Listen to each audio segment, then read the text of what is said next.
WattTime smart device technology uses open data to automatically select the cleanest energy available. Would you choose this or this? Would you choose this or this? Now you can. WattTime.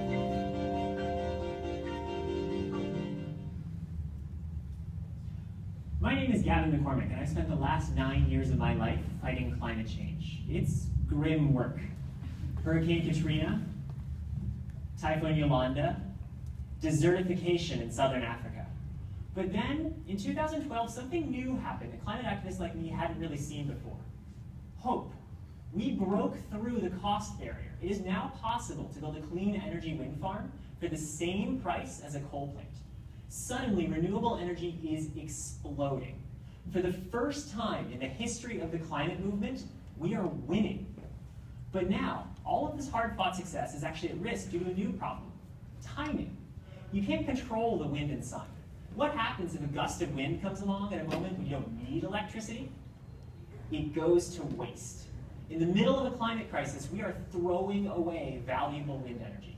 And that is killing the prospects for an industry that quite literally can save our planet. The stakes are high.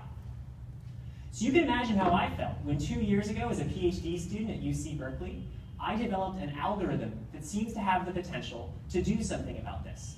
My research makes it possible to identify what time using electricity will make a windmill spin. And this is fantastic because as of this year, there are 5 billion devices worldwide capable of deploying an algorithm like this to automatically go green. All manufacturers actually need is for someone to just show them how. We're WattTime, and that's what we do.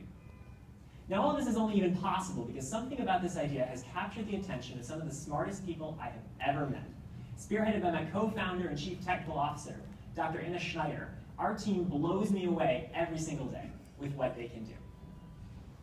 The climate crisis, though, is big. To stop it, we're going to need 2.5 million windmills in just a few years. Or we're going to need to change a few lines of code. Which of those sounds more achievable to you?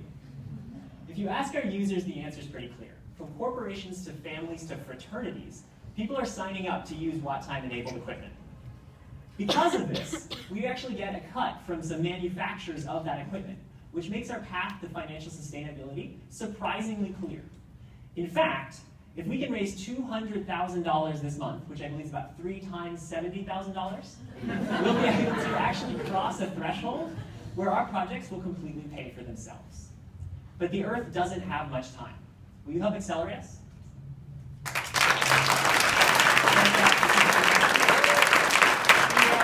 questions here at Howard AB? Question for Gavin? Don't be shy. Anyone?